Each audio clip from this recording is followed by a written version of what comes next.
почитуван амбасадор на Кралството Шпанија, господин Гарсија, почитуван министер за земјоделство, господин Николовски, почитуван градоначалник на Струмица, господин Костадинов, почитуван председател на Советот на општина Струмица, почитуван градоначалник на Ресен, почитувани представници на Светската банка и почитувани присутни, почитувани медиуми, гледам дека ви имало голем број. Денес е голем ден за македонското земјоделство и голем ден за сите нас. Она што беше ветувано со децении веќе се, јас кажав дека најдобриот министер за земјоделство во историјата на државата е Љупчо Николовски и неговиот тим, и тоа се потврдува и со ова, со тоа што после децении започнува постапка за изградба на откупно-дистрибутивни центри во Струмица и Ресен, во реализација на Министерството за земјоделство, шумарство и водостопанство. И ова е навистина еден ден на успех, како за македонското земјоделство, така и за Струмица, за Ресен, меѓутоа и за сите земјоделци кои што сега ќе можат да имаат сигурен откуп, кои што нема да зависи од сезоните, од сезонските влијанија, туку ќе зависи од трудот и ќе зависи од вештината на трговците сите тие производи да ги продадат во странство по најдобри цени. Со денешното потпишување на договорот се преземаат подготвителни активности за реализација на два откупно-дистрибутивни центри во нашите најголеми производствени региони, тоа се Струмица и Ресен, кои заедно со новата логистичко-дистрибутивна платформа во Скопје ќе создадат услови за поставување на национален систем за дистрибуција на храна.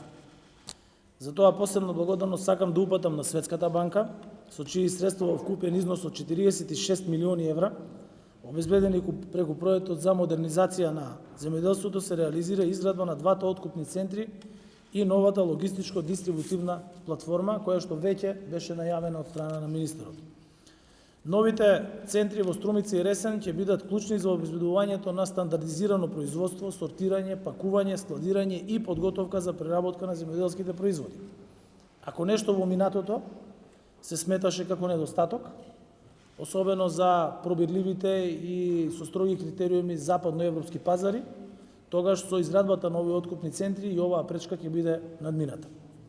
Со реализацијата на овие капитални проекти го зголемуваме квалитетот и безбедноста на нашата храна и помагаме на нашите земјоделци да станат поконкурентни на домашните и на странските пазари, а на македонското земјоделство му возможуваме да се трансформира во поконкурентно, поквалитетно и современо задоволувајќи ги европските и светските стандарди. Помагаме во развојот на домашното производство на храна, пред се на нашите земјоделци за зголемување на квалитетот на нивните производи, а од друга страна возможуваме отворање на нови работни места и подобар пласман на земјоделските производи во странство. И навистина морам да истакнам дека е задоволство да се видат плодовите од нашата напорна и посветена работа, да се помогне на секој земјоделец и да се вреднува нивниот труд и мака. Приоритетите на земјоделците ги ставивме навистина на врвот на нашата агенда. Како ниедна влада досега презедовме низа мерки со кои што застанавме партнерски со земјоделците и овозможивме олеснување на условите во кои тие работат. Станавме дел од нивните решенија, а не дел од нивните проблеми. Со поддршка на земјоделството и помагаме на државата да стане дел од европските и светските пазари, а со тоа да ја оствари евроинтеграцијската визија. Во услови на најголема светска економска, енергетска и прехранбена криза, преку одговорни политики го креиравме најголемиот земјоделски буџет досега, од околу 12 милиарди денари. За потребите на земјоделците за годинава обезбедивме рекордни над 7 милиарди денари или скоро 115 милиони евра за субвенции за вистинските земјоделци за зголемено домашно производство. Инвестираме во сите сектори, пружаме помош на младите земјоделци, отворивме низа можности за субвенции во опрема, ги стимулираме новите бизниси, а за прв пат во историјата на нашата држава возможивме и платено породилно отсуство на жените земјоделки. Воведовме нов модел на субвенционирање во земјоделството, овозможивме земјоделците за прв пат досега да добијат авансна исплата на субвенциите, што ќе се случи во текот на оваа недела. Со новата мерка бизнис план од програмата за рурален развој, која воведовме за прв пат како дел од најголемата земјоделска реформа, обезбедивме помош во висина од 10.000 евра како кофинансирање за набавка на производствена опрема и механизација. Дополнително понудивме финансиска поддршка во вид на грант од 10.000 евра за малите производители на храна и за малите семејни винари и грант до 5.000 евра за набавка на опрема за малите дестилерии.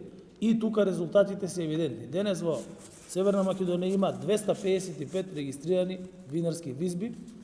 Станавме број 1 извозник на вино во регионот и 13 најголем извозник на вино во светот. Огромните можности за стимул на земјоделството се нудат и преку средствата од ИПАРД програмата. Успеавме во нашата цел Северна Македонија да прерасне во лидер во регионот по искористеност на мерките од ИПАРД програмата, што резултираше со зголемување на средствата на ИПАРД 3 на 97 милиони евра. Инаку Северна Македонија е првата земја во регионот и од сите земји кандидатки која што го започна користењето на финансиските средства од ИПАРД 3 програмата, а реализацијата е на повисоко ниво и од некои земји членки на Европската унија. Ако во минатото имало години кога средства од ИПАРД програмите, од ИПАРД 1 програмата, например, биле враќани во Брисел и плаќани пенали, за ИПАРД 2 програмата се е потрошено, до земјоделците трансферирано, и ИПАРД 3 програмата веќе започна со реализација и таа ќе биде целосно искористена и очекуваме ИПАРД 4 програмата, здравје Боже, да биде и поголема од ИПАРД 3 програмата. Република Македонија со ова сакам да кажам дека не може да се врати назад. Мора сите заедно, и ние овде, и земјоделците, и сите граѓани заеднички да работиме да ја однесеме земјата онаму каде што припаѓа, а тоа е Европската унија. Бидејќи докажавме дека таму каде што имаме простор за надпревар, ние можеме да бидеме подобри од земји членки на Европска унија, а ИПАРДот токму тоа го покажува. И тоа е нашата цел и мора да ја исполниме час поскоро. Друга алтернатива немаме и нема друга иднина освен европската, и тоа се потврдува и со огромната финансиска поддршка и политичка која што имаме од сите земји членки на Европската унија. Тука сакам уште еднаш да се заблагодарам на Министерството за земјоделство, на Светска банка, на Кралството Шпанија и на градоначалниците на Струмица и на Ресен, кои што исто така ја завршија на исклучително професионален својата домашна задача, и советите се разбира во однос на подготовка на сета потребна документација која што беше неопходна за да ова подпишување денес се случи и да започнеме со проектирање и изградба на откупните центри. Голема благодарност до сите во име на владата и во име на граѓаните на државата. Ви благодарам.